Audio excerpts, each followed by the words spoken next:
Okay, for this next section, we're going to take a look at some chords. Now, I know some of you are probably expecting to get this DVD and be tearing all over the neck. I use chords for so many different things, not necessarily just for playing rhythm, but I also use them as a basis for my soloing. I also use them for playing arpeggios. When I look at scale shapes, I view chord shapes. Now, I only actually know 5 chord shapes in total, and I'm very proud to say that I've been playing guitar for pretty much 30 years now. I started when I was 4 years old. I remember getting a chord book that I saved up the money. It was one of these long, skinny, funny-looking chord books. I saved up the money from my paper round and thought, I need to learn some chords. And came home with this book, opened it up, and played through the first page, and that's as far as I got. I got onto the second page and thought, same shapes. And also the way that it was laid out just didn't mean anything. It said chords in the key of C, and it had C, C minor, C seventh, C major seventh, C diminished seventh. It just should have been chords from the root note of C, but then I thought C had all these chords in. It was totally confusing. And after that, I just decided that chord books weren't for me, but if I ever had a wobbly chair or anything in my house, this book would obviously come in handy to prop things up with. That was the last and only chord book that I've ever bought, and my guitar teacher taught me about the Cage system, and that was it. Everything after that just sort of seemed to come together. So the Cage system basically uses 5 chord shapes, the shape of C, A, G, E and D. Now, I've mentioned Cage system on other DVDs that I've filmed for Lick Library, and I'm very, very pro the Cage system. I don't think enough people explore it. So let's take a look at those basic chords in their most basic form. C, A, G, E, and D. Now, the first thing that we need to understand before we do anything with these chords is we need to look at the voicing, or the order in which the notes of these chords are stacked. If I look at a C chord, I'm aware of the notes, C, E, G, C, E, but I don't think of it like that. I think of it as a series of intervals. So starting from my C, from my root notes basically, the E note is a third, the G is a fifth, the next note is C, it's a first, and then we have another third, E on the top. So you can actually see that the chord is only made up of 3 notes. So if we run through that, the voicing of this chord, and what I mean by the voicing is the order in which the notes are stacked. C, root, E, third, G, fifth, C, root, E, third. So 1, 3, 5, 1, 3, with the root note on the 5th string. If we now look at an A chord, the A chord voicing is root, which is A, 5th E, A, root, C sharp, 3rd, open E, 5th. So the voicing of an A shape is root, 5th, root, 3rd, 5th. The G chord, I play my G chord slightly different to most people. Most of you probably play it like that, whereby you place your first finger on the A string at the 2nd fret. I don't actually like that very much because to me it's a bit of a muffled sounding interval. It's quite muddy. So that B note is actually repeated way up here as an open B. To me, that's a much nicer sounding chord, so I actually mute out my A string. So I'm going to give you my voicing of the chord, and some of you may already play the chord like that, where you add the D note on the B string, the kind of Noel Gallagher or Slash way of playing the chord. Again, for me, far too many notes. If I play, I might play it like that and eliminate the third totally and end up playing a power chord. So my voicing of a G chord is root, which is G, then I skip the A string, I have D, which is the 5th, G, root, B, 3rd, and then another root, G. So my voicing is 1, 5, 1, 3, 1, with the root on the 6th string.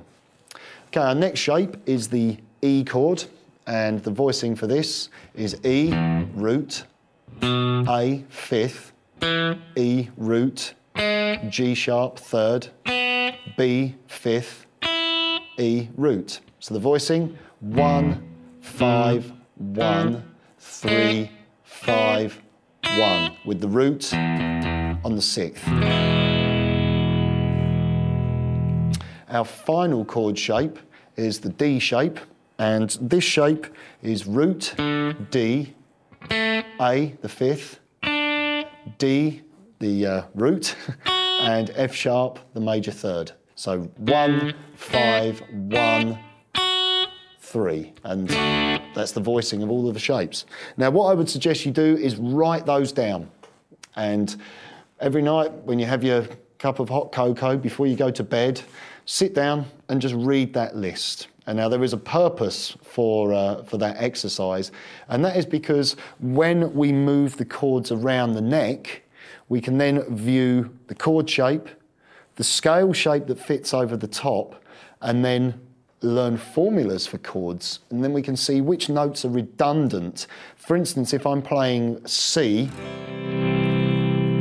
if I want to turn that into a major 7th chord, all I've got to think is a major 7th voicing, or should I say formula, is root, 3rd, 5th, major 7th. So the major 7th, if I play the scale shape that is situated around that chord, do, re, mi, fa, sol, la, ti. There it is, the open B. So how can I play the open B? Well, it's easy. I just eliminate that redundant root note. I don't need that first on the top. Got it there. Remove that note. There's a major 7th chord. If I want to turn that into, say, an add 9, now a 9 is a compound interval, which basically means it's the same as a 2nd, but an octave higher. It's the same as a 3rd is referred to as a 10th, and a 4th is an 11th, and a 6th is a 13th. If I want to play an add 9 chord, the formula of an add 9 is a root, 3rd, 5th, and a 9th. So a 9th is the same as a 2nd.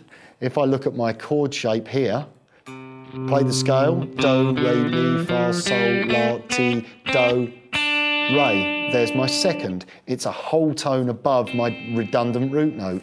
Simply raise the pitch of the C note by a whole tone to the D note, and there's an add 9 chord. So you can see how if I did this around all of my chord shapes, why would I need a chord book? It's all up here and it's based around just 5 shapes. So where's the fretboard navigation in this section? You're asking your TV at the moment. We're just playing through a bunch of very basic looking open position chords that we probably learned when we first picked the guitar up. Well, the answer to that is we're going to actually learn how to play in a very, very short space of time, probably less than 3 minutes, all 60 major chords in every single position of the neck. That's quite a bold statement for me to make, so I better crack on with it.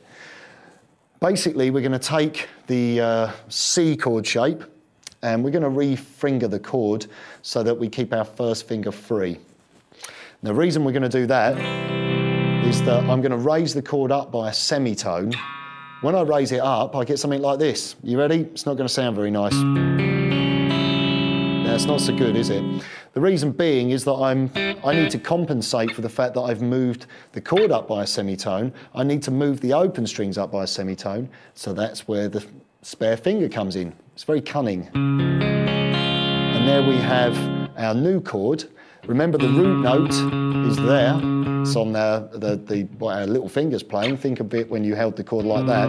There's the root. When we re-fret it, there's the root. Shift it up. Now, if you did the first exercise, which was finding all of the notes, you should know that that note is the note of C sharp or D flat. So there we have the chord of C sharp or D flat major. Let's move on to the A chord. Most of us play our A chord like that. Sometimes We play the fifth in the top, but it's kind of optional. So what we're going to do is re-fret the chord, so we're playing it with our third finger.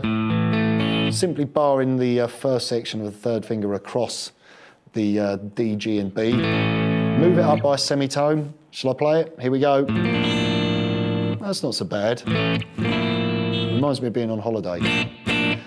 We've got to compensate for those open strings by raising them up by a semitone. So bar across the first fret. And there we have our new chord based off of our movable A shape. Remember the exercise we did earlier? If we raise the A, it now becomes a B flat or an A sharp. So B flat, A sharp major. The G chord's slightly harder. I would fret that way. Obviously, if you play the third on the A string, you need to use your second finger. I just use my third and fourth fingers. Move that up a semitone. This is going to sound pretty hideous. Yeah, it sounds pretty bad. So our first finger's now free. We can raise the pitch up by 1 fret, because that's how much we've moved that part of the chord. As you can see, that's a bit of a stretch, and I'm kind of blessed with rather large hands, so I'm quite grateful for that. There's our new chords, root note, bottom and top E, and there it was G, move it up a semitone, G sharp or A flat. Okay, now the E chord. This is a very common one, and probably most of you know this chord. Play the E shape, but keep the first finger free. Move it up by a semitone. That chord does actually work quite nice. What we want to do is raise the pitch of the open strings by a semitone as well. Apply the bar, root note, coming from the bottom E at the first fret is the chord of F. That's an F note. Remember, the root note is the note that gives the chord its name. Our final chord shape is the D chord shape. This one's quite tricky as well, and I do actually fret or finger this chord in a slightly different way. I change the voicing, which we'll look at in a moment. There's the D shape, played with the second, third and fourth fingers, making sure that the first finger's totally free. Move that up a semitone, put the bar at the first fret, and now we have the chord of D sharp or E flat. The way that I change that shape is because I find that it's a bit changy sounding. I know that's a bit of a bizarre word, but nice. I actually play the note that my second finger plays with my third finger. I don't play the top E, and I bring my second finger over to play the note that I was playing on the top E, but on the bottom E. So I've actually inverted the chord. I'm putting the third in the bass, but it's a much nicer sounding chord. You can hear it there. It sounds much nicer than that. Right, think back to the first lesson that we did on the DVD, and that was chasing the notes all over the neck. Let's start off with the C notes. If we play C, first fret B, third fret A, I can form my C shape. Now if we change position as we did in the exercise, C on the third fret A, C on the fifth fret of the G, straight away my fingers want to fall into that A shape. So C as a C shape, C as an A shape. Spell the word caged as well, C, A. So let's take the note on the G string. Remember I said if you play a note on the G string, 3 frets higher on the top and bottom E, you get the same notes. Well, different octaves obviously, but same notes. And you can see straight away I'm in position to play my G chord shape. Spell the word, C, A, G. Take the bottom and top E's and you can play our E shape. Remember 2 frets higher off of the E strings, we have the same note on the D string, so that will form the root for our D chord shape. Remember we swap it around and play it like that. We can then take the note on the B string, remember 2 frets higher on the A string is the same note, and that gives us our C chord. And we can keep going. C, A shape, G shape, E shape, D shape, C shape, A shape. Oops, get my fingers in there. And yeah, I won't bother with that one. So you can see how I've now been able to navigate way up the fretboard using just one simple chord. Let's go through our cycle of fourths. So go from C, let's go to F. So the lowest point we played an F was here. So I can form the E shape, spell the word caged. The next shape is going to be the D shape, C shape, A shape, G shape, E shape. The B flat chord was the next chord. So there's our B flat notes. Straight away my fingers fall into that A shape. Now the G shape, now the E shape, now the D, now the C, now the A. E flat, first fret of the D string. There we have our D shape. C shape, A shape, G shape, E shape, D shape. Now the A flat note, first fret of the G string. Also, remember 3 frets higher on the bottom and top E, and there's my G shape. I can go from the same roots and play the E. Now the D, A shape, sorry, C shape, A shape, and G shape. And you can see how I'm able to connect all the chords all the way up the neck. So instead of being limited to only playing in the open position or playing E and A bar chord shapes, I've now got this whole thing just seems a whole lot smaller. Now I did say that I was able to play through all of those chords in probably less than 3 minutes, so I suppose I better get that exercise done. So I'm going to call out the key, only the key, and let's see how we get on with that. Here we go, start off with C. F. B flat. E flat. A flat.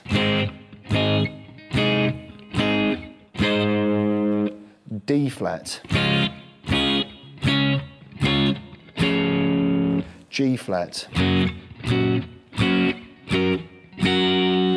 B. E.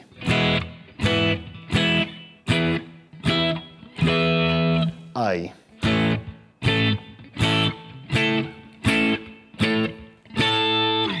D.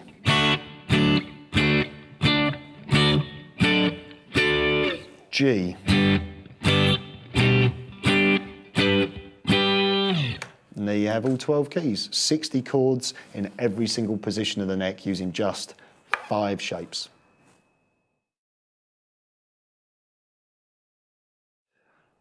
Okay, for the next section, we're going to take a look at the caged minor chords. And as I've already mentioned, don't worry, we are going to move on to scales and getting you moving around a fingerboard. But like I said, my whole kind of playing idea is based around chord shapes. And as I've already mentioned, I use them for finding scales and arpeggios. And when I'm soloing, I like to visualize chords. I like to visualize chords all over the neck and just not in one, you know, little area, if you like.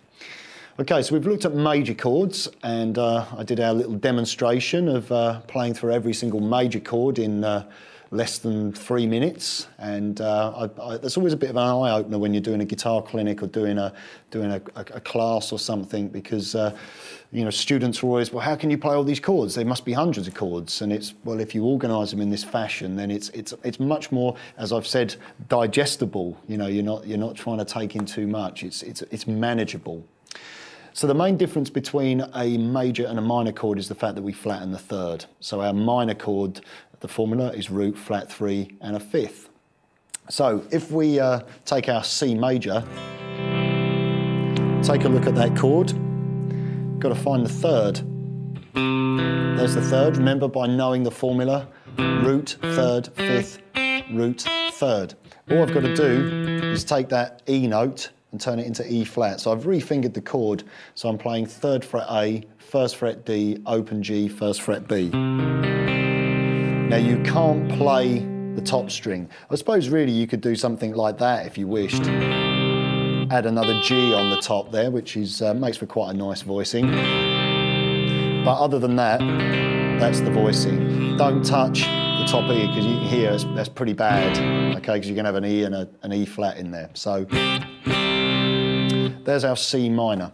So if we now move up to our C major as an A shape, remember the A shape formula, root, fifth, root, third, fifth.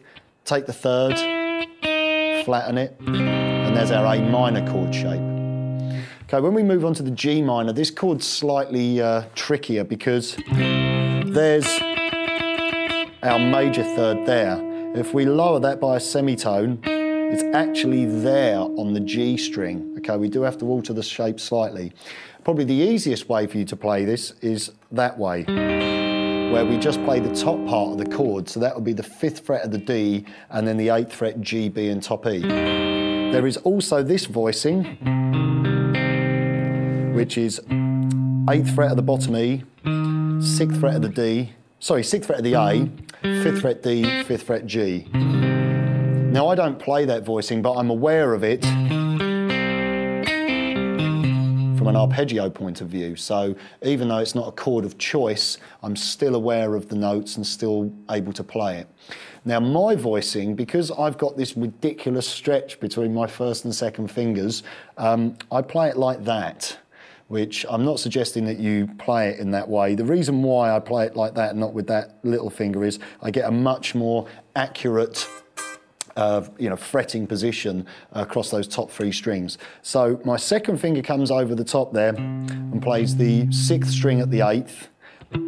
I mute the A, play the 5th fret D, I play the 8th fret of the G, 8th fret B, 8th fret top E. And there's my G minor chord. I'll show you all of these chords in open position in a second. Okay, now back to our E major shape of C. Remember, there's the third. The formula was root, 5th, root, 3rd, 5th, root. Flatten the third. And there we have it. And our final chord shape, the D shape, remember, the third was on the top. Flatten it. If you're playing the other version, simply drop the note on the bottom E down by a semitone to the 11th fret. And then here's the movable shape of our C minor. We have this little minor triad here, which is 13 on the D, 12 on the G, 13 on the B, and our little finger plays 15 on the A. Again, not really a chord that I frequent. I tend to play the minor 7th, minor 9, or there's another version of the minor 7th there as well. But from a point of view of playing an arpeggio, I'm playing, there's that part of the chord, and I will play that quite a lot, whereby I'm simply, fragmenting it. Okay, so it's always handy to be aware of, the whole chord. Okay, let's just take a look at those chords in open position before we move on. So C minor was like so. A minor, that's 2nd fret D and G, 1st fret B, open A and open top E. The G minor, bar across the top 3 strings at the 3rd, bring your 2nd finger over to play the root note on the 3rd fret of the 6th string. I'm muting the A, but I could also play the minor 3rd there at the 1st fret, but I don't like the sound of that. E minor, very simple. Just take away your 1st finger to play an open G. D major to D minor. So you flatten the F sharp to F natural. And there we have our shapes. So if I just play a little bit of our key cycle exercise, just to give you an idea of how you can move these around the neck. I don't want to bore you and play this over and over and over again. So there's our C minor.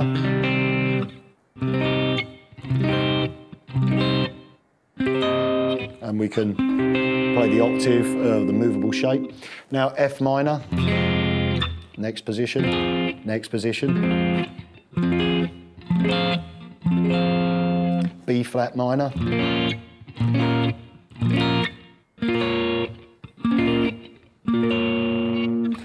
E flat minor, find my fingering there.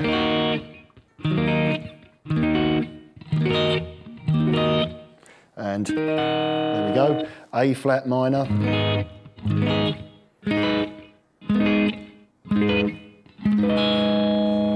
D flat minor, bit nasty that one, bit of a stretch, playing that C minor shape, movable shape that low down the fingerboard. Okay, D minor shape, G minor, E minor, D minor. Obviously I'm calling out shapes, they're not the chord itself. And F sharp, G flat.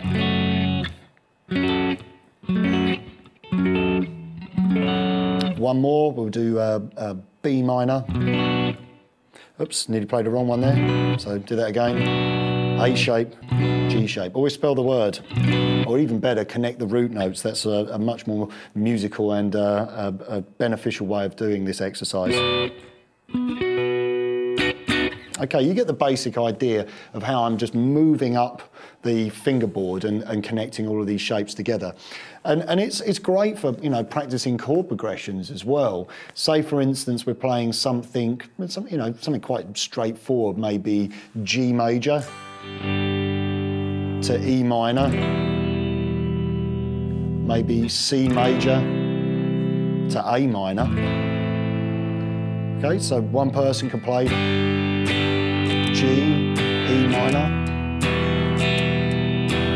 C major, A minor. And we can move that around the neck. So G, E minor there, C major, A minor, and back to G major, E minor, bit of a tricky change there. C major, A minor, G major, E minor, C major, A minor, G major, E minor, C major, and A minor. Now you can see I've played the same chord progression, just gradually moving up the neck. And again, you can see how straight away we're able to navigate much wider positions than, say, just open position. And if you're trying to construct maybe two guitar parts, you might be playing a very simple cover tune in a band, or you might be writing your own material, how you can play one guitar maybe playing the power chords.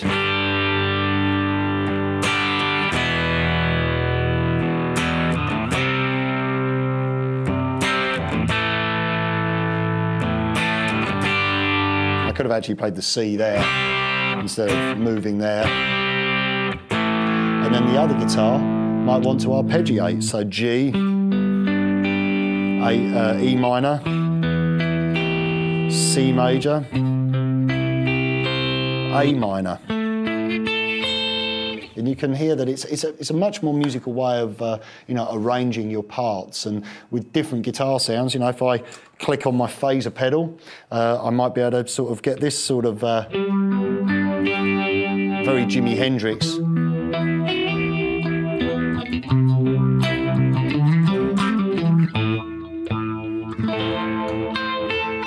While the other guitar is, holding the open position power chords or other power chords. So it's a very, very cool technique for you to get down. And like I said, all of this is really going to come into play when we start learning scales and arpeggios as well.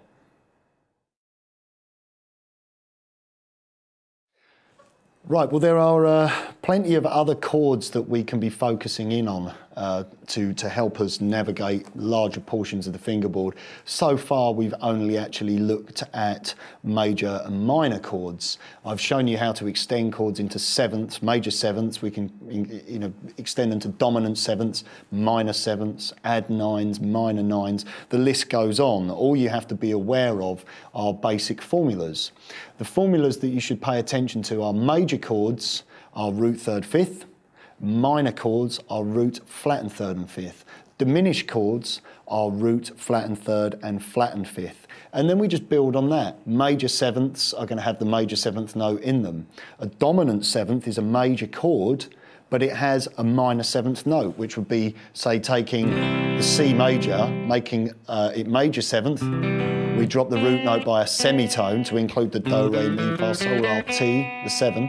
If we flatten that again, we get B flat. If I add that to our major triad, we get a dominant 7th chord, which is a much, bluesier sounding chord. And we can do the same with our minor chords. We can add the minor 7th to that and get a minor 7th.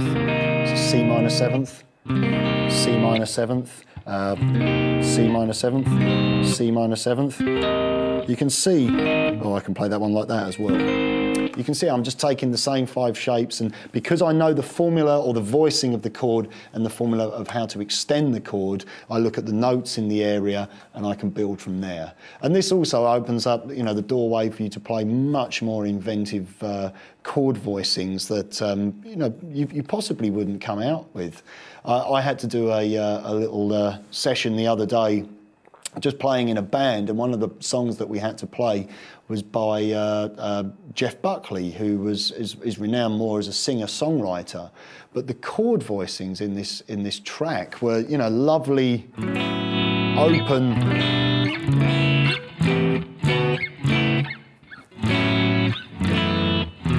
Oops, minor chord at the end.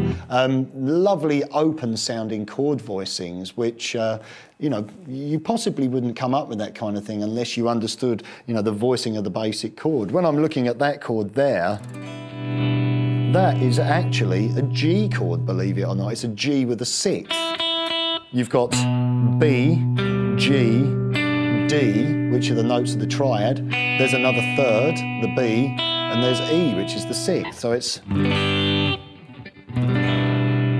a great way of extending chords and coming up with much more interesting sounds. Sounds that you associate more with, possibly records that you would listen to.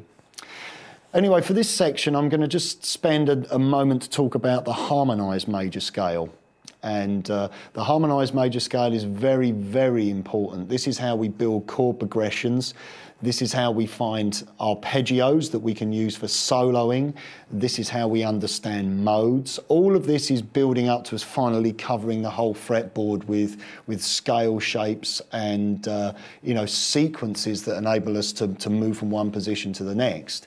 But those sequences and scales are going to be pretty pointless unless we know what to play them against.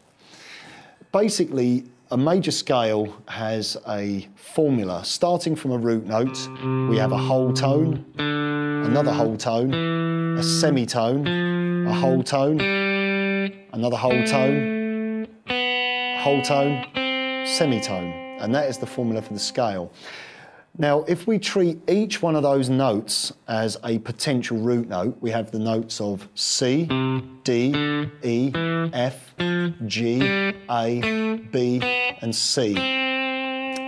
If I play the notes of a C major triad, the root, the 3rd, and the 5th, we have the notes of C, E, G, which if you look at that in relationship to the scale, C, D, E, F, G. I'm highlighting the notes of the triad. C, D, there's a note. It's basically every other note. So if we take that same idea and start from each note of the scale, say we take the notes in the C major scale but start from the note of D and go every other note, we get the notes of D, F and A. Start from the G note, we get, from the E note, we get E, G and B. Start from the F note, we get F, A and C. From the G note, we get G, B and D. From the A, we get A, C and E. And from the B, we get B, D and F. Now, what I've done there is, in my head, obviously not on the guitar yet, I've constructed 7 different triads. Let's take a listen to those. First of all, we had the notes of C, E and G. And we can hear that that is a major triad. Okay, it's a major 3rd there and a 5th. Okay, let's take the next note, which was D. If we went every other note, we had D, F, and A. Now you can hear straight away, it's a much sadder sound. In the words of Nigel Tufnell, it's the saddest of all keys. Yes, it is D minor. If it was D major, you can hear that we've moved out of key. Starting from the E note, we had E, G, and B, which gives us an E minor triad. Start from the F note, we have F, A, and C, F major. From the G note, we have G, B, and D, which is actually the G major triad. From the A note, we have A, C, and E, A minor. And from the B, we have B, D, and F, which is diminished. Now get this into your head.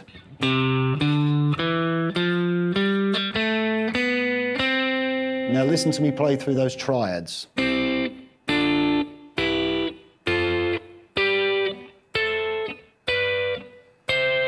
You can actually hear me playing through the scale using chords, and it's referred to as the chord scale or the harmonised scale.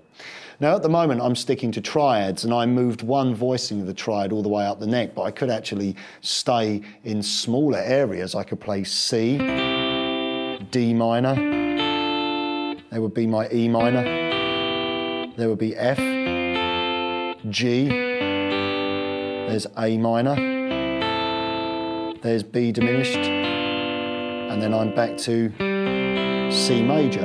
And I haven't moved as far as when I walked all the way up, and that's where learning the cage chords and learning the harmonised scale in the way we're about to learn it really helps. Instead of being stuck, you know, in one position or having to move one shape everywhere, I can combine the shapes and create much more musical changes between chords. And also, I just, like I said before, I have a greater knowledge of the neck. I'm not hacking all over the place. So what we're going to now do is, around our 5 C chords, we are going to play 5 variations of the harmonised scale. We're not going to use the triads because triads sound a little bit thin. What we're going to do is double notes up and form the full chord voicing. As we saw earlier on, there was our C chord. It's actually a triad, C, E, G, C, E. It's only 3 notes, but we double up certain notes within the chord to give a much fuller, richer sound. So I'm going to run through each position for you, starting from the C shape, the A shape, the G shape, the E shape, and the D shape. Okay, now we're going to play through our harmonised major scale in each position. This is the formula that you need to remember. Major, minor, minor, major, major, minor, diminished. Trying to do that without dropping my pick. Those are the 7 triads, which can be played as arpeggios, which we'll look at for soloing, and also can be used as chords to form sequences. They will also decide the names and the type of mode that you're playing, but that's something for later on. Okay, here we go. Open position, C major, D minor, E minor, F major, G major, A minor. Here's a new chord for you, B diminished, 2nd fret of the A, 3rd fret D, 4th fret G, 3rd fret B. Quite a dissonant chord. It sounds like it wants to go somewhere, and that is because it is the leading chord of the scale. B diminished, back to C. Remember, keep this scale in your head and then listen to the chords.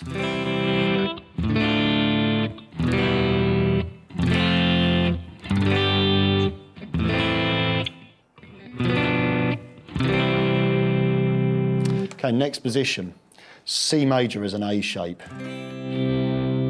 D minor as a movable C shape, root note on the 5th fret of the A, E minor as a movable D minor shape, root note on the 2nd fret D, F major as a D shape, root note on the 3rd fret of the D, G major, that's a full bar E shape, root on the 3rd fret of the E, A minor, that particular shape is the G minor shape with the root note on the bottom E at the 5th. Now for the B diminished, I'm actually going to play an inversion. The root note would be here, but obviously I haven't got enough digits to play it. I suppose you could play some kind of weird voicing like that, which that's pretty tough. So I'm going to invert the chord and I'll play the 3rd fret of the D and the B, 4th fret G, and then my little finger's going to play the 5th fret of the D string. So it's got the minor 3rd, in the bass, but you can, if I play the root note with my fretting hand, you can hear. Okay, so I'll run that again. C, D minor, E minor, F major, G major, A minor, B diminished, C. So we've just played 14 chords, and we're only up to the 5th fret, and all in one key, so it's pretty good going so far. Now we're going to play C as the G shape, D minor as the A shape, root note, or the A minor shape, root note is on the 5th fret of the A, E minor as the C minor shape, root note on the 7th fret of the A string, F major is the C shape, root note on the 8th fret, G major as a D shape, root note on the 5th fret D, A minor as the E shape with the root note on the 5th fret of the A. Now for the B diminished, I play a slightly bizarre shape, but my thumb plays the 7th fret of the bottom E, little finger plays the 9th fret D, second finger plays the 7th fret G, and my first finger plays the 6th fret of the B. Again, that seems to be the nicest voicing and the easiest voicing in that position. So here we go, in this next position, so C, D minor, E minor, F major, G major, A minor, B diminished, C. Next position, we have C as an E shape, and that's at the 8th fret. D minor, that's a G minor shape, root at the 10th fret. E minor, that's an A minor shape, root on the 7th. F major, that's an A shape, root at the 8th. G major, that's a C shape, root at the 10th. A minor, that's a D minor shape with a root at the 7th fret D. And the B diminished is a D shape, which is 9th fret D, 10th fret G and top E, and the 12th fret of the B.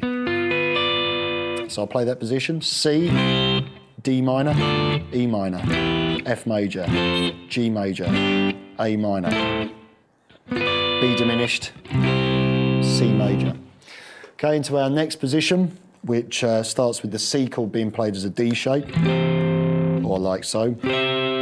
D minor is an E minor, root note on the 10th fret E. E minor is a G minor, root note on the 12th fret E. F major as an G shape, root note on the 13th. G major is an A shape, root note on the 10th fret A. A minor is a C minor shape, root note on the 12th fret. Again, I'm going to invert our B diminished chord. I could play it like so, which, yeah, play it like that actually. Moved out of position ever so slightly. So that's 14th fret of the A, 12th fret D, 10th fret G, and 12th fret B. Or you could just play that much of the chord. We can add that E on the, the D on the top. There I'm inverting it, or I can stretch. That looks like an expensive chord. Okay, here we go. Run through the whole lot. So C major, D minor, E minor, F major, G major, A minor, B diminished, a little bit of a stretch, back to C. And then we're back to the position that we started in, but using the movable chord shapes. So we've covered a lot of ground there. A lot of the neck has been linked together by playing just 5 shapes and different combinations of them. And what you can then do is arrange these chords into different types of progressions. The most common progression that you learn when you first start to play the guitar is a 1-4-5. Chord 1, C. Chord 4, F. Chord 5, G. So that would be C, F, and G. Back to C. Next position, C, F, G, C, C, F, G, C. Next position, C, F, G, C. Next position, C, F,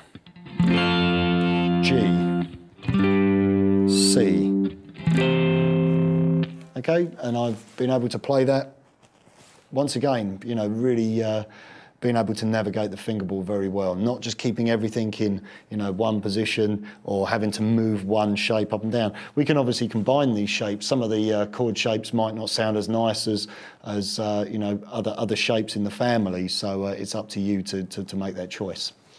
One last exercise, or one thing that you should definitely be doing with these shapes is we've just played C major through the harmonised scale in every position, and obviously I only played a 1-4-5 there. There's tons of other combinations of chords, you know, 6 4 5 1 2 5 1s. There's the you know, lots and lots of different possibilities for you, and you should explore those at length. Take the harmonised scale and play it through cycles of fourths and go through every single key. Now, I'm not very good at maths. I'm sure the guys in the studio will be much better adding this up for me. And if you think about it, we play 5 positions of a key, which is 7 chords per key, so that's 35 chords in one key. And that's just straight triads, major, minor, and diminished. We haven't looked at any extensions with that. All you've got to do then is times 35 by 12, which gives you a lot. And that's how many chords that you should be able to play at the end of this exercise. So here it is in the key of F. So F major, G minor, A minor, B flat major, C major, D minor, E diminished, bit of a stretch this one, in the open position, F, or in the first position should I say. Next position, F, G minor, A minor, B flat major, C major, D minor, E diminished. Or we can do that big super stretch, and back to F. F major, G minor, A minor, B flat, C, D minor, E diminished, F major. Okay, next position. F major, G minor, A minor, B flat major, C major, D minor, E diminished. There's the inversion of it because of the position the root note will be coming from there. Okay, next position, we'll go F, G minor, A minor, B flat major, C major, D minor, E diminished. And then we're back to where we started. So I've just managed to harmonise the whole of the F major scale, then go B flat, E flat, A flat, D flat, G flat, B, E, A, D, G, back to C. And there you have all 12 keys, the harmonised scale in all of the positions based around the 5 shapes of the cage system.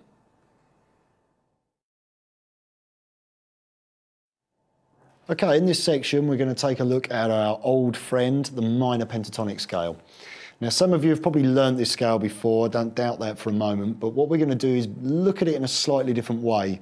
We're actually going to base the shapes around the 5 caged chord shapes and then look at breaking the scales into fragments on pairs of strings that will enable you to navigate much larger proportions of the neck, or portions of the neck should I say, with a relative amount of ease, hopefully. So we're going to kick things off by looking at the E shape, which is like so. E minor shape at the 5th fret. And from that root note, we can play this scale shape. 5, 8, 5, 7, 5, 7, 5, 7, 5, 8, 5, 8. Root note on the bottom E, D, top E. So there's our chord shape.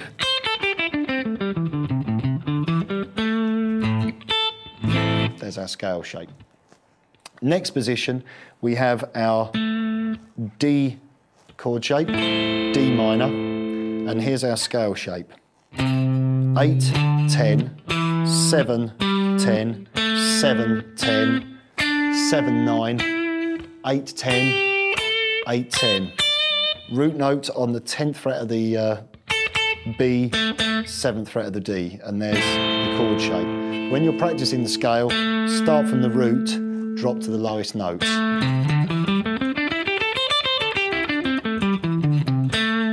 Always best to assign the root note to the area of the neck that you're playing in. Okay, next position is based around the C minor shape. Root notes at the 12th fret of the A. Here's the scale shape. 10, 12, 10, 12, 10, 12, 9, 12, 10, 13, 10, 12. Root notes on the 10th fret of the B and the 12th fret of the A. So from root note to root note.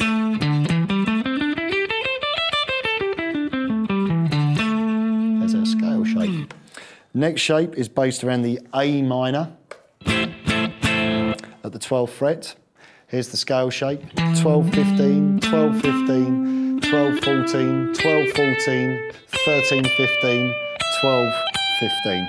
Okay, from root note to root note. Start on the 12th fret A, the root.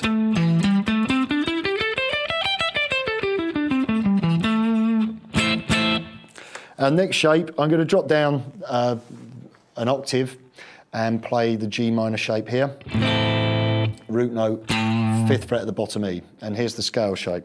3, 5, 3, 5, 2, 5, 2, 5, 3, 5, 3, 5. Root note to root note, start on the 5, back down, and then back up.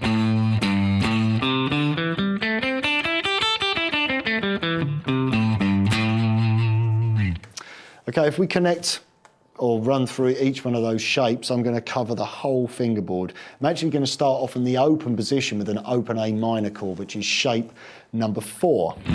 So obviously, go back over that section and practice each shape, jot them down on a chord box or some tablature, and you know, really nail the shape before you go any further. Okay, here's the whole fingerboard covered. Chord shape first, followed by scale shape. A minor, open position, shape number 4 of the pentatonic.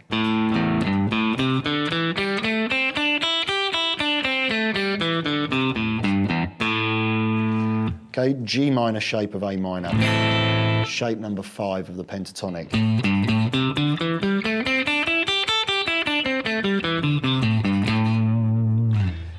Okay, E minor chord shape of A minor, shape number 1 of the pentatonic.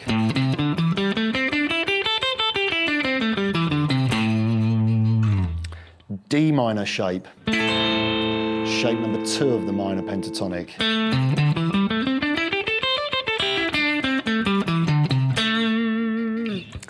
C minor, shape of A minor, shape 3 of the minor pentatonic.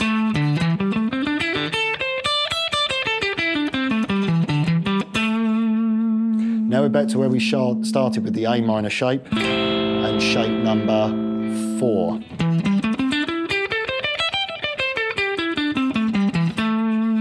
Okay, G minor shape, bit of a squash, and here's shape 5. Shape 1, E minor shape. And I won't be able to get my fingers in there, but there's the triad. And here we have the shape number 2. Pretty tight when you get in there. So let's cover the whole fingerboard now, one shape after another. Here we go. 3, 4.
Okay, what we did there was just play one shape after another, and before we move on, what I want you to understand is, imagine that's one shape, here's the next shape. They overlap, they actually dovetail into each other. So you'll notice that when I play shape 5, the third finger or the fourth finger plays right across the 5th fret. And then when we change position, your first finger plays right across the 5th fret. So whatever happens at this part of the scale is in the previous shape. Okay, they all interlock with one another right the way up the fingerboard. Now, learning them around cage chord shapes is an excellent thing to do. We can actually look at playing in other keys, which many people avoid when they learn the pentatonic. They seem to just play in the key of A all the time. So maybe we want to play in the key of F sharp. So I'll take an F sharp minor chord. There's the E shape, and I go, shape number 1. Next shape. D minor shape, shape 2. Shape 3, around the C shape. Shape 4, around the A shape. Shape 5, around the G shape. Back. And you can see that I'm covering the whole neck now with another key. If I play for anything that changes key as well, I can actually use the chord shapes to aid my, my negotiation through the different keys. Say, for instance, I was playing over a minor blues and I wanted to outline the chord changes. Say I was playing in B minor and then E minor and then F sharp minor. I've used 3 shapes there. E shape, A shape, and C shape, all minor. So here's B minor. Here's E minor. Here's F sharp minor. So I can actually outline the key change by changing scale over the chord, which again is another very, very musical thing for you to practice.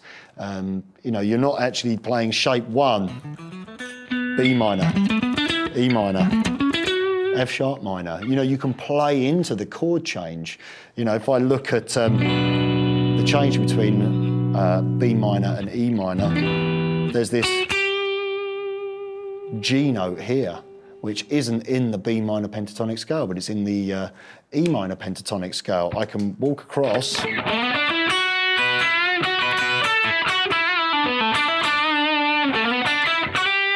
There's the key change.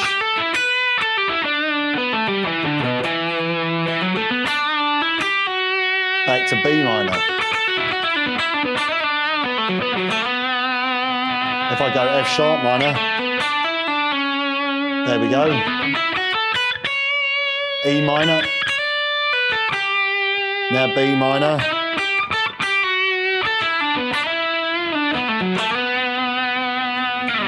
I was able to negotiate my way around those 3 chords and used a combination of 3 different shapes, just staying in one small area of the neck. What I would suggest you do is, as with the chords that we've looked at so far, make sure you go through your cycle of fourths through all of the positions of the pentatonic scale. Really make sure that you can play those and learn them around the shapes, and make sure that when you see a chord shape, you know which is the relevant pentatonic to play from that point.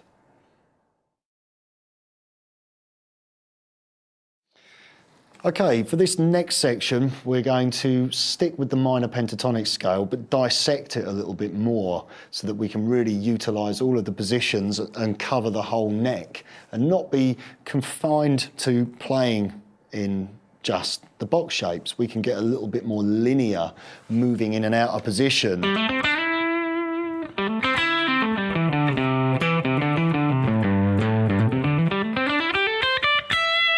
moving all over the neck as opposed to just sticking around the chord shape. I use the chord shape as a basis because I always want to be aware where my root note is for reference, and also, as we've already seen, if we change key at any point.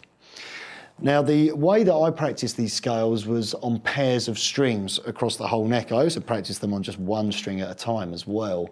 But it became kind of clear to me that there were basically 3 shapes that I should be aware of, or 4 shapes, 4 finger shapes that I should be aware of. The first one was a whole tone apart, which is this. The next one was a tone and a half.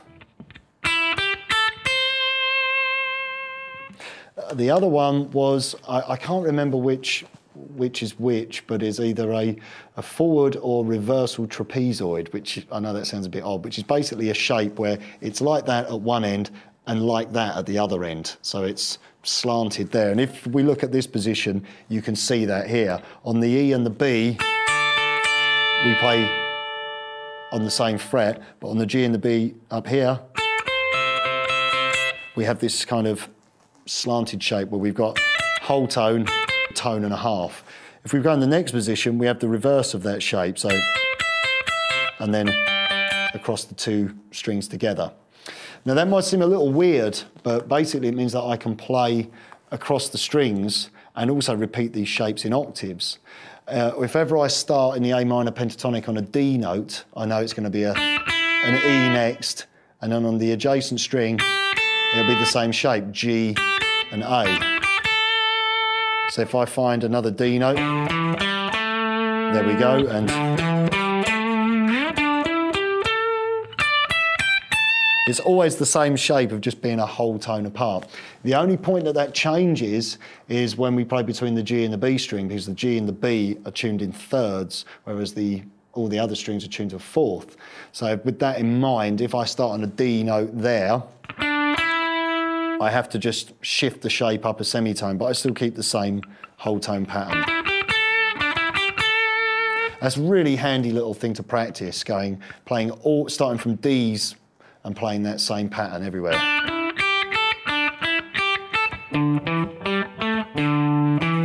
You've got to shift it there because of the tuning.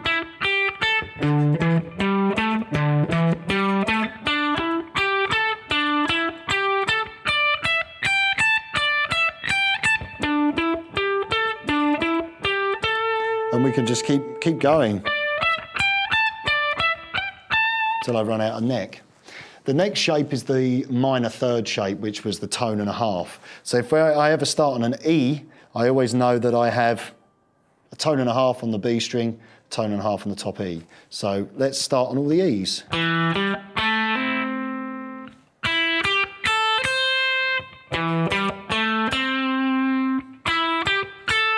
Still keep the tone and a half shape, but obviously shift it on the B string. Remember what I said about that. We don't go, you can hear it's wrong.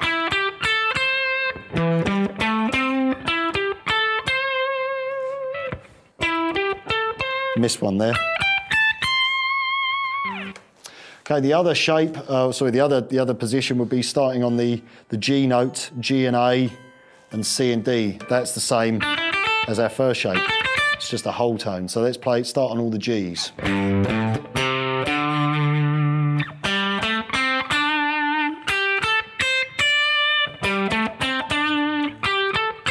Obviously on the G and the B there, got a shift. Okay, a lot of the fingerboard covered there. Let's look at our first kind of trapezoid shape, which is going to be this one here. Whenever we play an A, we'll have a minor third on the, above the A, which will be the C note. But on the next string, we'll have a whole tone. So we have the, I don't know whether that's the forward or reverse trapezoid, I can never remember. Okay, let's start on A notes and move that around. So.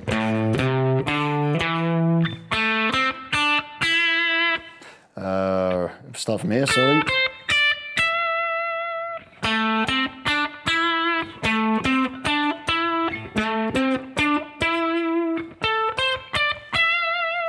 And the the other version, which is the opposite to that, is if I start on a C note, I'll have C and D, which is a whole tone, and then on the adjacent string, I'll have E and G, which is a tone and a half, and that's where we get that reverse of our previous shape. So there, it's on the adjacent fret, it's the same, on the adjacent string, it's the same fret. On the adjacent string there, we shift back a semitone. The next shape up, on the adjacent string, we shift back a semitone. The next position, it's across the same fret position.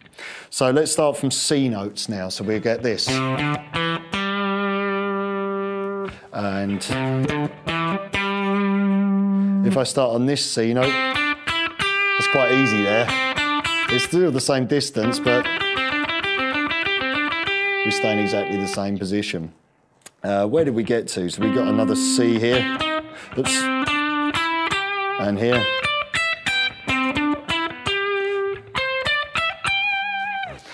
Now I've covered a hell of a lot of the neck there, and what I'm now going to do for you is start from the C note on the first fret of the B string, and I'm going to play all the way up the minor pentatonic on just those two strings. Here we go.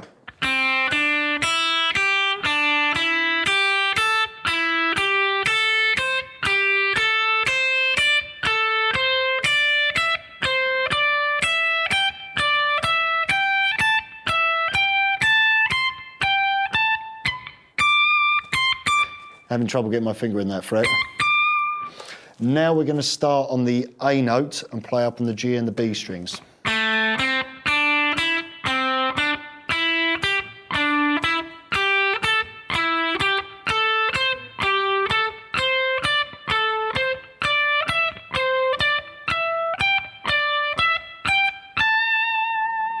Now the D and the G.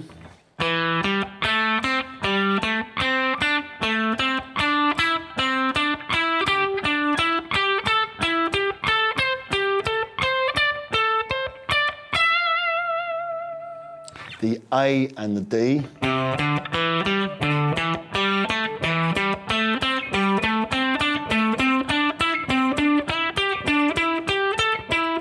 Sorry. And our final group of strings, which is the E and the A.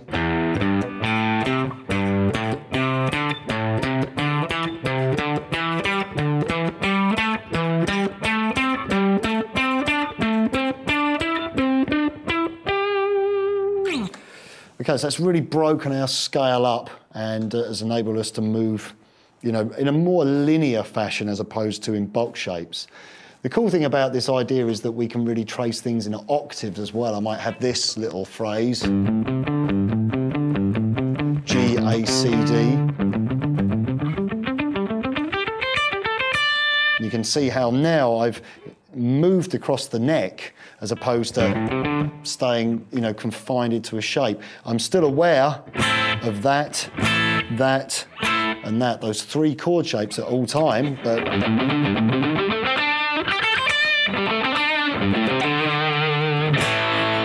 it just enables me to you know, break out of the box and cover much larger areas of the fingerboard.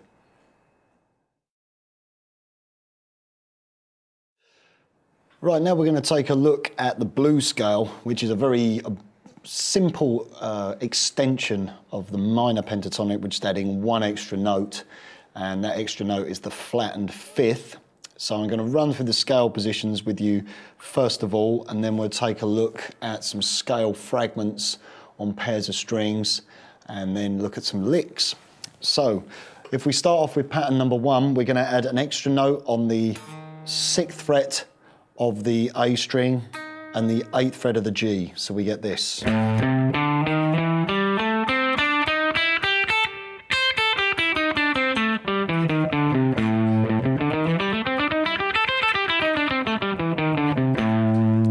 Shape number 2, we're going to add an extra note on the bottom and top E at the 11th fret and also on the 8th fret of the G.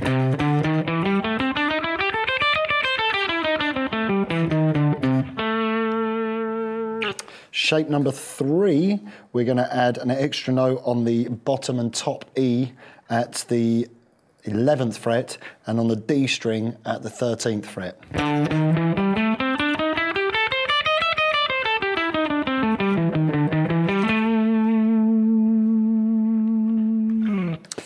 Okay, for our next shape, shape number 4, we're going to add an extra note on the D string at the 13th and the B string at the 16th. So we get this.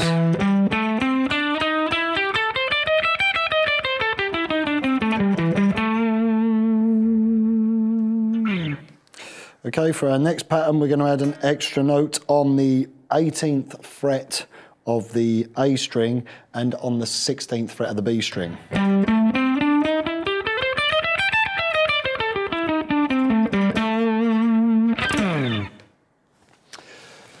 So hopefully you should be able to practice those scales all over the neck in the same way, relating them to one of our caged chord shapes.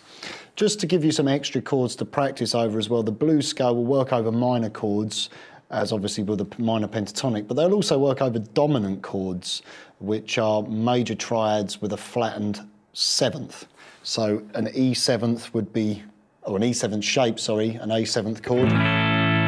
Simply bar across the 5th fret and play the 6th fret G and the 7th fret of the A. The D7th shape, 7th fret D, 9th fret G and top E, and 8th fret B. The C shape is going to be 12th fret A, 11th fret D, 12th fret G, 10th fret B.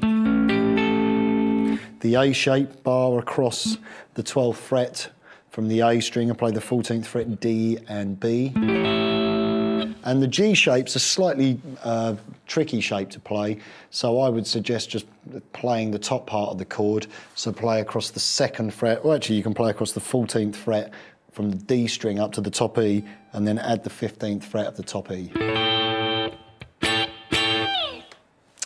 So if you practice the blues scale against those chords, it'll give you a much more, a much bluesier tonality. What we're going to do now is practice our blues scale on pairs of strings. We're just going to look at the E and the B strings, and then I'm going to leave it up to you to work through the remaining pairs. Use the pentatonic section of this DVD as a guide for you. And we're going to kick off in the pattern number 5 and start on the B string. We play 3, 4 and 5. And then 3 and 5 on the top E. So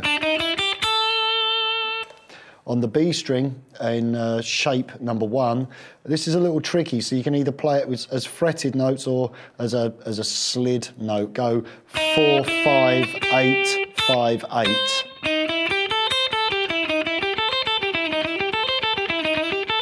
So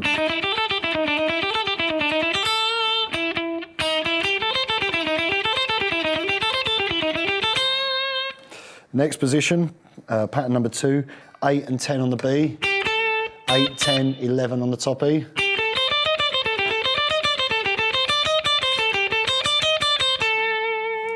On the next position, we're playing starting off on the 10th to the 13th on the B, and then we're playing it 10, 11, 12 on the top E.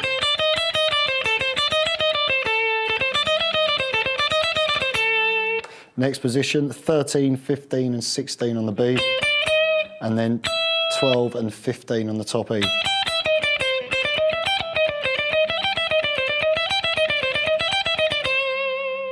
And then our next position is 15, 16, 17 on the B, and then 15 and 17 on the top E. We're back to where we started. So you can see that we've covered, once again, instead of being very positional, we're able to cover, large portions of the neck and really negotiate through several different positions. So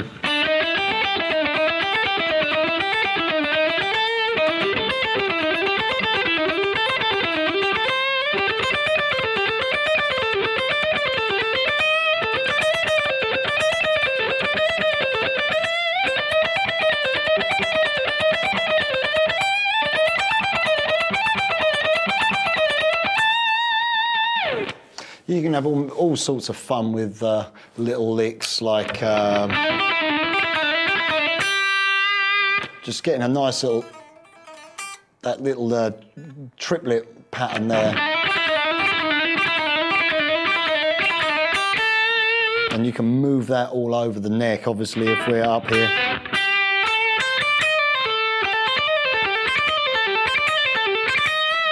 Things like that, they can sound really, really effective when you're trying to build tension and excitement within a solo.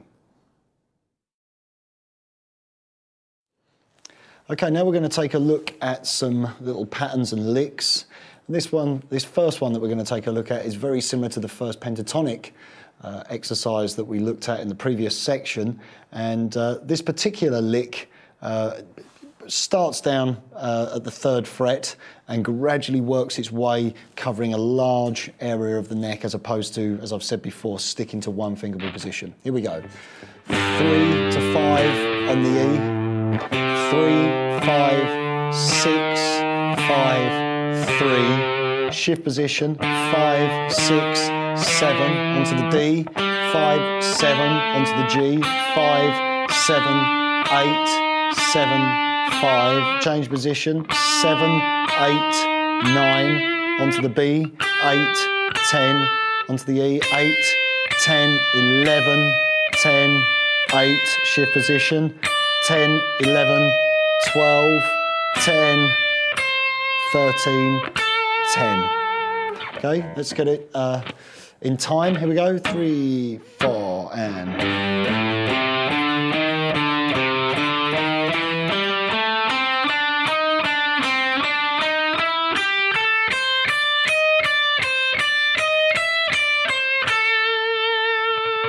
One more time. 1, 2, 3, 4.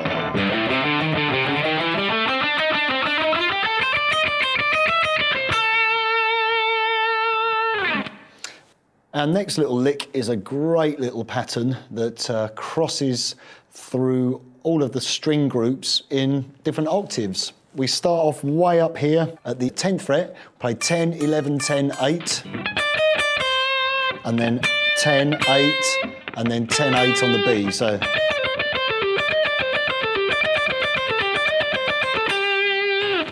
drop that down onto the G and the D and play exactly the same phrase. 7, 8, 7, 5, and then 7, 5, and then 7, 5 on the D.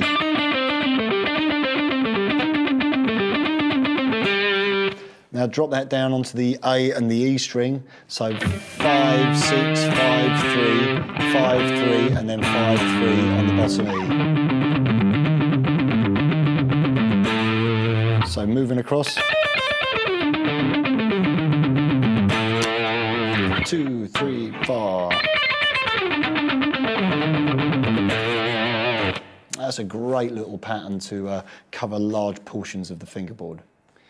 Okay, let's take a look at our next little lick, and I'm cheating a little bit with this lick. Make sure that you play this one over dominant chords as opposed to minor chords. And this one might seem a little bit advanced, but it's a great fun little pattern for you to experiment with because it uses exactly the same shape. We're also, I'm cheating a little bit because to enable me to use the same shape, I'm actually crossing into another scale ever so slightly, a scale referred to as the hybrid scale, which is a mixture of both major and minor pentatonics. We start off at the 8th fret, then play the 9th fret, and then the 12th. So in A, minor, major, and then up to the 5th. So we go 8, 9, 12, 9, 8, and then play 10 on the B string.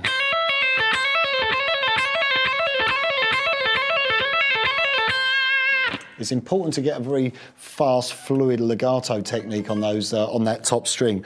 Now what we do is we shift that shape up a minor third, so up a tone and a half, and play 11, 12, 15, 12, 11, and then 13 on the B. So it's exactly the same pattern.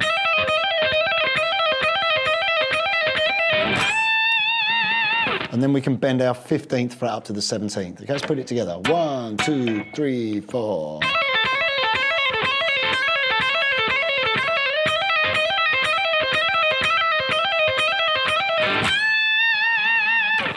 Now, as regards to what the picking hand's doing, you can pick this two ways. We can either start on a down, up, down, up, down, up, down.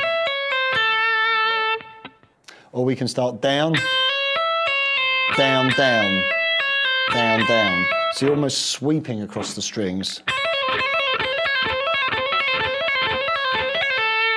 Entirely up to you which approach you take. Okay, our final little lick that we're going to look at, it's not really a lick, it's more of a way of, again, covering massive proportions of the neck. And we're starting off 5, 8 and 10 on the bottom E. This is all 3-note per string. 3-note per string through pentatonics and blues scales can be quite tricky because of the wide stretches, but just take your time and build the speed up gradually. We play 5, 8 and 10 on the bottom E, and then 6, 7, 10 on the A string, so, and then just simply repeat that in the next octave. So 7, 10, 12 on the D, 11, 9, 12 on the G. So, and the next position, 10, 13, 15, 11, 12, 15, 12, 11, onto the B, 15, 13, 10. Okay, just simply walking across.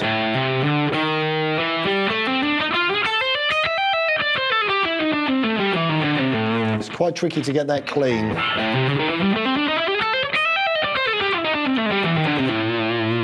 Also do a little pattern, little repetition thing.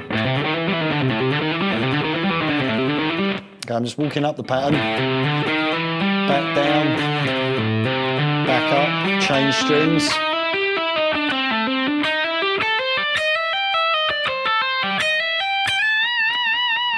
We can also have a little bit of fun up on the top string. If any of you have ever experimented with two-handed tapping, we can... Okay, that little section of the lick there, play 11, 12, 15, and tap 17. So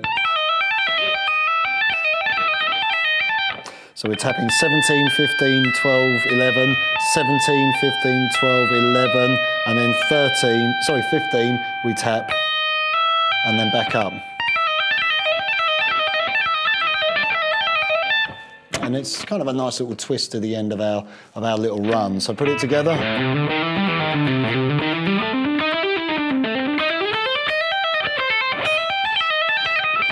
Something like that.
Okay, for this next section, we're going to take a look at some pentatonic patterns, and I've got 5 little patterns for you to look at.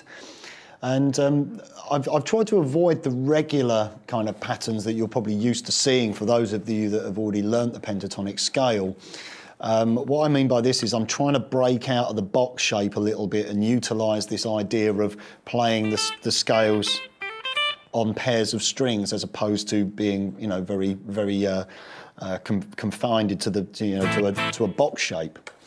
Our first pattern that we're going to look at is quite a basic pattern and has been used by guitarists from everyone from Randy Rhoads, from Ozzy Osbourne's band, to Noel Gallagher, Stevie Ray Vaughan, even Ace Frehley from Kiss.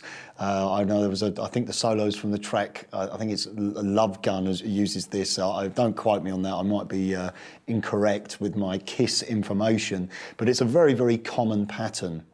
The basic idea is that we take this shape, which is the G to the A, C and D, so it's the whole tone shape, but then we include the E and D whole tone shape.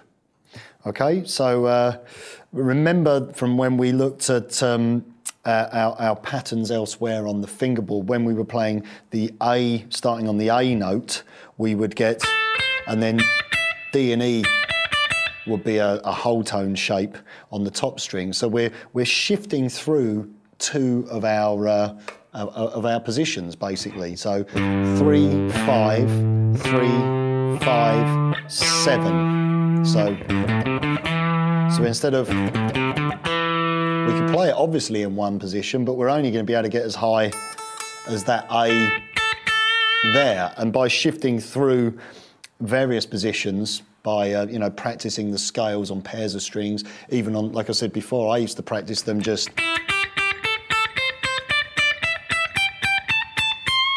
on single strings. That's another exercise that you could also include. But with that in mind, we're able to actually shift across the fingerboard, horizontally as opposed to up and down within one box shape.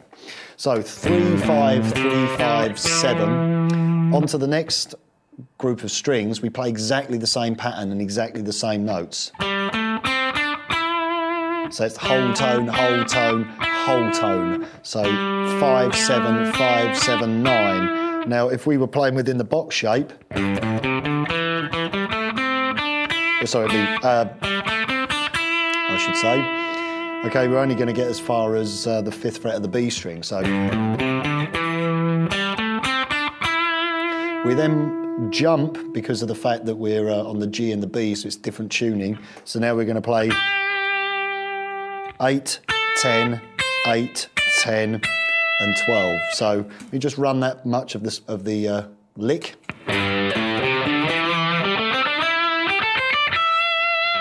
Okay, put it together. It's up to you whether you pick everything, or you can use a mixture of picking and sliding. So pick, pick, pick, pick, slide.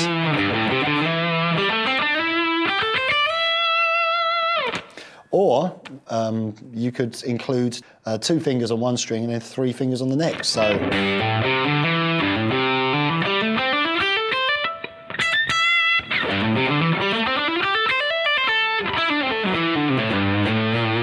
you can see how much of the neck I'm able to cover by using this technique.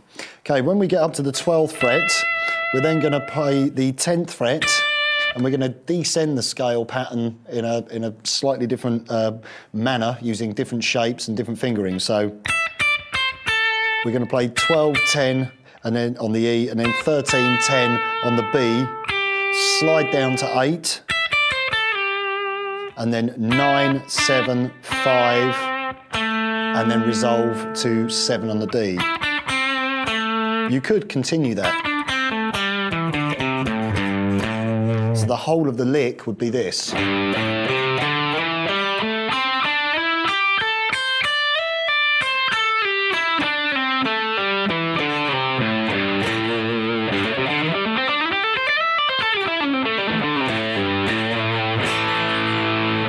You can see I've covered a vast amount of the fingerboard. We've managed to go from the 3rd fret of the bottom E way up as far as the 13th fret of the B string. So that is a large proportion of the neck covered. Take the formula of this lick, which is sliding position on the A string, and then sliding position on the G, and then on the top E, and you can run that through all of the other shapes. So let's say we start from shape number 1, and we've got this pattern, which is 5, 8, 5, 7, and then we slide up to the 10th fret. So that's tone and a half, whole tone, tone and a half. Now play that on the D and the G. Tone and a half, whole tone, tone and a half. Tone and a half on the B, whole tone, and then the whole tone. So the fret numbers on the bottom E, 5, 8 on the A, 5, 7, 10 on the D, 7, 10, 7, 9, 12, 10, 13, 10, 12, 15. Here we go. And we can come back down. There's all manner of different combinations and variations on how I can move across the fingerboard. Okay, let's take a look at our next lick, and this one is predominantly based around the D and the G strings, and this idea is used a lot by a guitar player called Eric Johnson, and I studied a few of his columns that he wrote in a guitar magazine, and he spoke at length about this particular technique of dissecting the pentatonic scales into, you know, pairs of strings and groups to cover large areas of the neck. We're starting off on the 2nd fret of the D up to the 5th, so 2, 5, 2, 5, up to 7, 5, 7, 5. So now we change position again. 7, 10, 7, 9, change position. 12, 9 on the G, 12, 10 on the D. So slowly.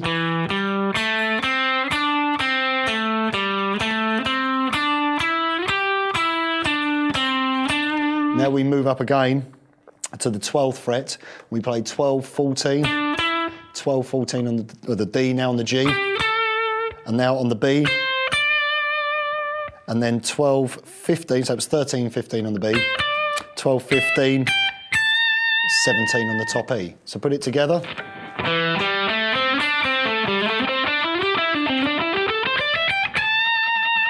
And you can see how much of the fingerboard I've covered. I don't necessarily have to play that with slides. I could, or descending part of it, I could just ascend the whole lot, so.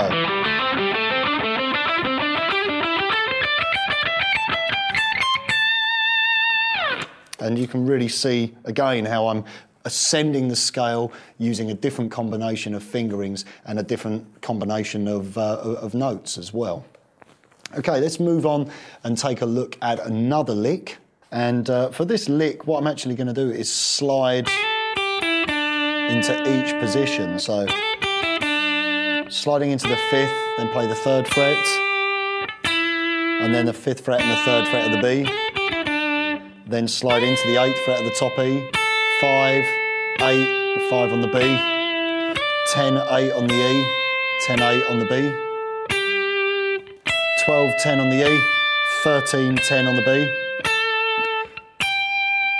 15, 12 on the top E, 15, 13 on the B, 17, 15 on the B and E, and then 20, 17, 20, 17, and then we can finish off by bending up. And what we do is just simply slide into each position. So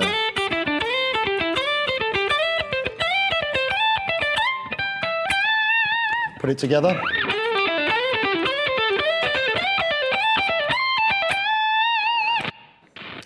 Okay, we're going to take a look at a slightly more unusual lick now, which It's probably for the slightly more advanced guitar player, but if any of you are beginners, this is something maybe that you can sort of work towards.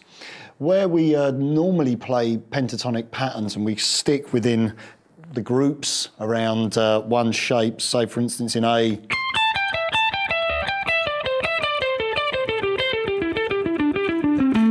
a pattern like that, which is a very common pattern, descending in fours, 1, 2, 3, 4, 1, 2, 3, 4.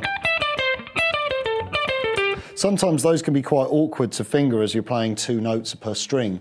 So this pattern actually uses a couple of shapes and involves some wider stretches, but the result is a much smoother version of that pattern, of that group of 4. We play 20, 17, 15 on the top E, 17 on the B, 17 on the E, 15 on the E, 17, 15 on the B. So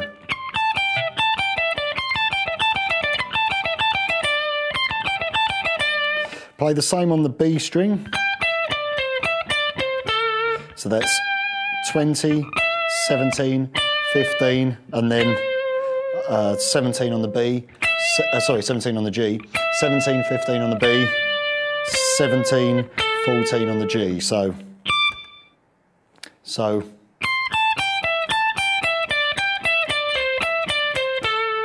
now onto the G string, 19, 17, 14, 17 on the D, 17, 14 on the G, 17, 14 on the D, 19, 17, 14 on the D, 17 on the A, 17, 14 on the D, 17, 15 on the A, 19, 17, 15 on the A string, 17 on the bottom E, 17, 15 on the A, 17 on the E, 15 on the E, and then resolve to our 17. So put it together, 3, 4, and...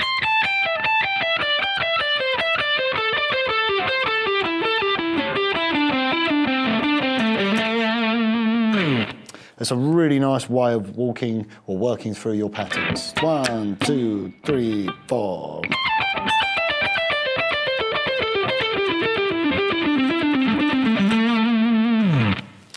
You can also take that idea and play it through as many different shapes as you like. You could actually take the pattern, start it further up,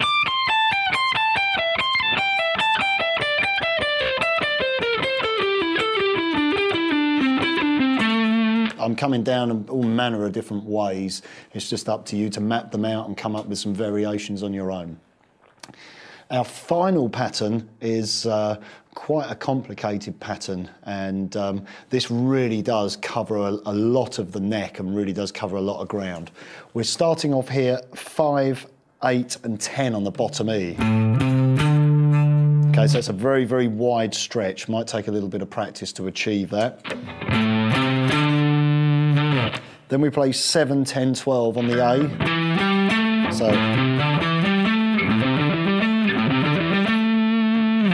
now we play C, D and E, so that's 10, 12 and 14 on the D.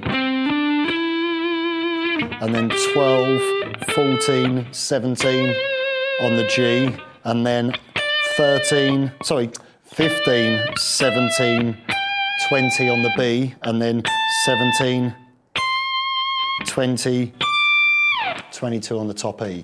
So we're managing to go from the 5th fret of the bottom E string way up to the 22nd fret. Okay, very, very large movement. When you're shifting positions like that, make sure you keep your thumb and second finger in line with each other, because we do have to do very, very large position shifts.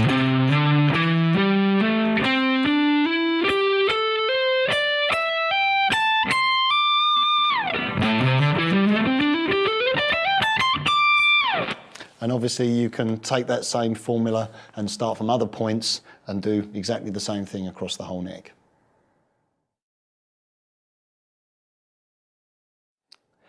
Right, well, we're into our final section of Fretboard Navigator Part 1, and we're just going to take a look at the major pentatonic. Obviously we've covered blues scale and minor pentatonic, all of your cage chords, harmonised scale as well. So quite a lot of information here for you to get through. And I've only just, really sort of started chipping away at the tip of the iceberg, really, in terms of what you can do with this and how you can utilise, shifting from one position to the next and covering larger areas of the fingerboard as opposed to being a very positional player. Check out the playthroughs on the DVD to hear some of this in action, and hopefully that will inspire you to, grab a backing track and have a go at these ideas. But what you've got to understand that all of this information will take you quite a lot of time to get to grips with, and it really is becoming familiar with the fingerboard, knowing where your root notes are, learning the shapes, and then breaking out of those box patterns and trying to, play the scales on one string, play them on two strings, play them on three strings, do wide stretches to achieve them. Something that I haven't really touched on because of the technique is an idea of using two-handed tapping through pentatonic scales. And while that's in my head, I think I'll show you one extra little lick which you can actually move all over the neck. The idea with this particular lick is that we take one shape of the pentatonic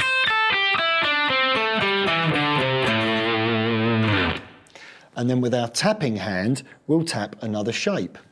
And we've got plenty to choose from. Say, for instance, I'm playing shape number 1. I might want to tap shape number 3. So 12, 10, 13, 10, 12, 9, 12, 10, 12, 10, 12, 10. And try a little pattern like this. So.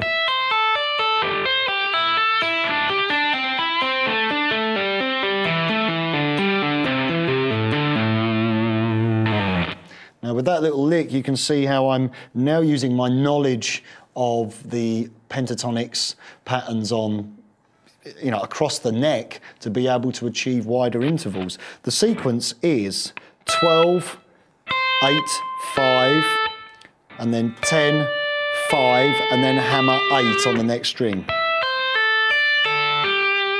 Now tap 13, pull off 8, pull off 5, tap 10, pull off 5, hammer 7 on the G, tap 12, pull off 7, pull off 5, tap 9, pull off 5, hammer 7, tap 12, pull off 7, pull off 5, tap 10, pull off 5, hammer 7, tap 12, pull off 7, pull off 5, tap 10, pull off 7, hammer 8, tap 12, pull off 8, pull off 5. You could actually tap 10, pull off 5, slide down to 3, and hammer back onto 5. So you get something like this.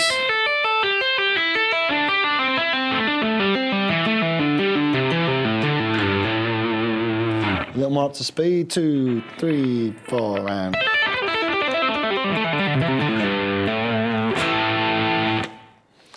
And I could move that around and combine other shapes. Combining shape number 2 sounds very cool because we get a little doubled up note there. So.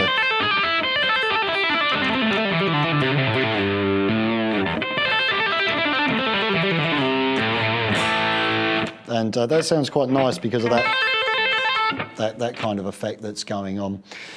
Try using an octave shape. That can also sound very, very effective. If I tap up at 20 and 17, so I'm mirroring shape 1, but an octave higher.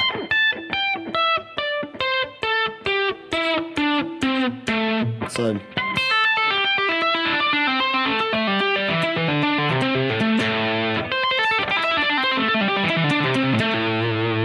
That's a very, very interesting effect because of the wide intervallic jumps. Just one other thing while we're on the subject of tapping as well. I've just randomly jumped to this subject when we're meant to be talking about major pentatonics. It was literally just something that came into my mind whilst we were taking a break there. You can also try just tapping up runs on pairs of strings. So I might play 10, 8, 5, and then 10, 8, 5. and then 12, 8, sorry, 12, 10, 8, and then 13, 10, 8.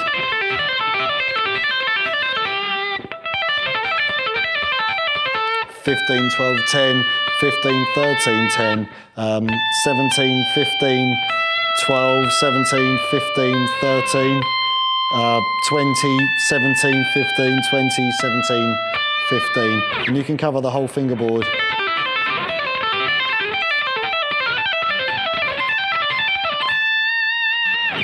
We could also move up the neck just playing one string at a time. So try playing tapping on 10, 5, 8, and then pulling off again to 5. And then 12, 8, 10, 8. 15, 10, 12. 17, 12, 15. 20, 15, 17. Okay, so moving that. One more time, try and get the right note at the end there. 3, 4. See, I'm covering a lot of ground. We could do that on the B string. I've just found another one there, doubling up the note. See that lick there, for instance? Maybe try this. This is becoming very spontaneous now, and this wasn't planned. Try tapping 9, 5, 7, then 12, 7, 9, and then 10, 5, 8, and 13, 10, and 8. So don't tap the 12. The 12 will work, but it's not pentatonic, so. And then 10, 5, 8, 12, 8, 10, 15, 10, 12, 17, 12, 15. You could keep going.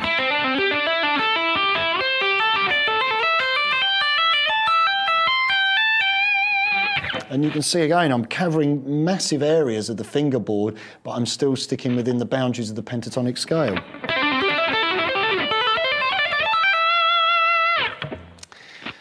Okay, after that brief interlude of tapping madness, as I said, there was a little spontaneous there, but if you want some more of those ideas, I could give you lots more wide stretching and tapping through pentatonics. Make sure you check out Fretboard Navigator Volume 2 for more of the same. But what we're going to do now, just to finish off, is we're going to take a look at the major pentatonic scale. And the major pentatonic is basically exactly the same shapes as the minor pentatonic, except we start from a different point. Now, I don't want to go in depth into theory. The point of this DVD is not for theory, it's to get you to open up the fingerboard and be able to move around more successfully. But a lot of the time, people seem to neglect the major pentatonic, and it is just a case of shifting your scales. Say we're playing A minor pentatonic, shape number 1, drop that down by a tone and a half, a minor third, and to some of you, you'll go, that becomes F sharp minor. It does become F sharp minor, but the next note up from the root note of the minor pentatonic is the root note of the major. So if you start from your little finger at the 5th fret,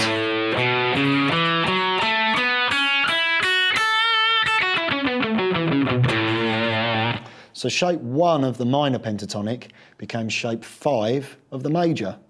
Now shift up from the 5th fret and play shape 2 of the minor pentatonic, and that'll be shape 1 of the major.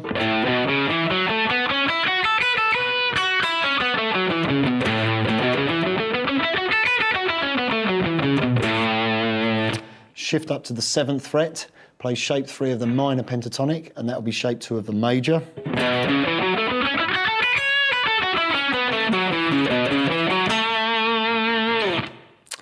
Okay, shift up to the 9th fret, shape 4 of the minor pentatonic becomes shape 3 of the major.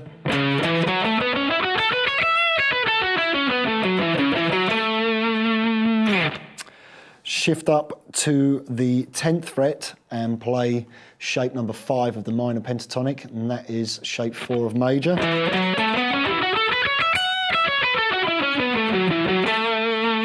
And then we're back to where we started. What I should point out now that we've got the shapes down, obviously we had the shapes anyway, is the chords that they relate to. So shape 5 of the major pentatonic, which is the same as our shape 1, the root notes are based around the G shape of the chord. So shape 1 has its root note in the same position as the E shape. Shape number 2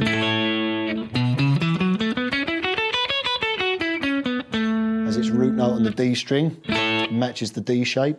Shape 3, okay, is based around the C shape.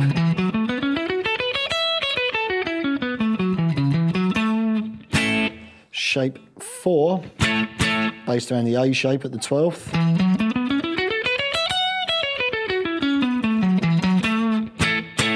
And then we're back to where we started. Okay, what I would suggest that you do is once you've shifted the shapes, got used to the new root positions, try playing some of the exercises that we looked at earlier on, whereby you're shifting up on pairs of strings. So,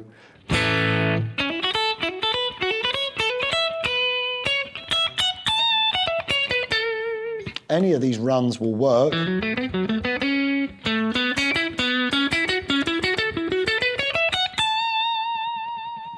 Just make sure that you break them down and always be aware of where the root note is, because it'll be quite easy for that scale to sound like F sharp unless we're phrasing around A notes. Okay, that's it from me. We've covered a lot of information in this DVD. Make sure you practice the licks slowly, and also remember to make a note of the root notes. That is so important when locating notes all over the neck, chords and scales. Remember, the idea is to unlock the neck, not play in small areas anymore. Don't be boxed in, move around. Make sure you check out volume 2 of Fretboard Navigator, available at licklibrary.com.